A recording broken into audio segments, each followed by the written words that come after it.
ISO is extremely important to us as wildlife photographers because we constantly have to deal with changes in light. So whether the clouds start rolling in, or you're photographing a subject in the shade, or maybe spending time with an animal as the sun starts setting, the light is never the same. So in today's video, you're going to be learning more about ISO and how it will better your images as a wildlife photographer. So let's hit it.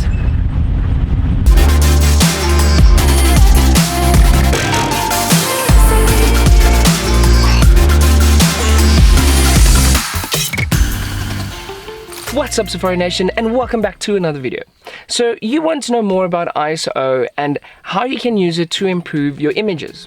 Well, to understand that, we first need to understand what ISO is. In layman's terms, the ISO setting is what controls your camera's sensitivity to light. So the lower your ISO setting, the less sensitive it will be to the light, and the higher the setting, the more sensitive it will be to light. So if you increase your ISO setting, effectively you trick your camera into thinking that there's more light available than there truly is. So by tricking your camera into believing there's more light to work with, you can increase your shutter speed setting, ensuring sharper, crisp images, especially in low light conditions. But the higher you push your ISO setting, the more noise you allow into the image. Noise is the term used to explain the grainy specks found all over the image, especially with a high ISO setting. So if your ISO setting is too high and allows too much noise into the image will be rendered unusable because of the grainy specks all over. But the opposite is also true. The lower your ISO setting, the lower the noise will be in the image. You see, it's all about balance. As mentioned in my video, Aperture for Wildlife Photographers, there's a settings trifecta of your ISO, aperture, and shutter speed that determine what your shot looks like. Finding the perfect balance between these three settings is vital to capturing the images that you want to take. If you haven't seen my video about aperture, make sure you give it a watch, but only after you've finished this one. Anyways, as mentioned, ISO allows you to increase your shutter speed, which is vital for when photographing wildlife, especially when you're photographing something like a flying bird or a running antelope or maybe an elephant playing in the water. So what ISO setting should you use? Well, because your ISO determines your camera's sensitivity to light, it's very important to be constantly aware of changing light conditions. For example, your ISO setting is going to be much lower when you're photographing an elephant in sharp sunlight compared to when the clouds start rolling in.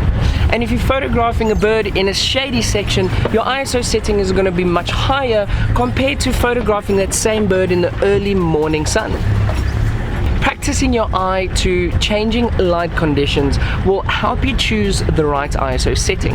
And if you don't require a fast shutter speed, then consider lowering your ISO to decrease the noise and increase the image quality. Ideally, you want to maximize the light that you have by changing your aperture and shutter speed settings. But if that doesn't work, you're gonna have to push up and increase your ISO.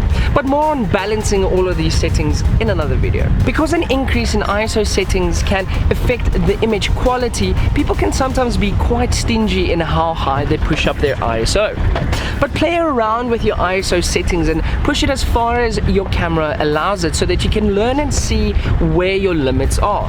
That being said, a good rule of thumb is to try and keep your ISO setting as low as possible so that you can increase that image quality.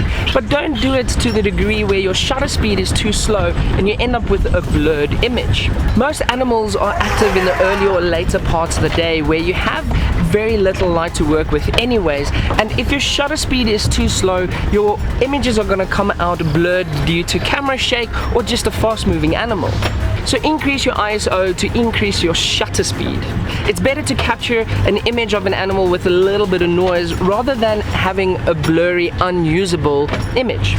And with a little bit of post-editing magic, you can usually get rid of pretty much all the noise. Knowing how far you can push your ISO settings is vital in grabbing great quality shots.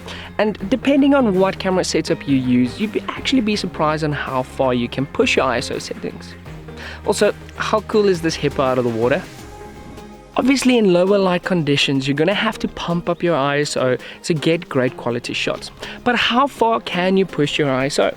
Well, the only answer to that is knowing what your camera can do. And the only way you're going to do that is by practicing with your camera in the field and playing around with various settings and pushing it as much as you can. Remember, practice makes perfect. The more you get into the field and play around with your ISO settings, the better you'll get at judging the right ISO setting for that perfect shot. Let me know in the comments below what camera setup you use and how far you can push your ISO before you start losing image quality. And remember, just get out, enjoy nature, and don't forget your camera. Cheers! Click here to watch my video on aperture and how to fix the exposure triangle, and hit subscribe to make sure you don't miss next week's episode.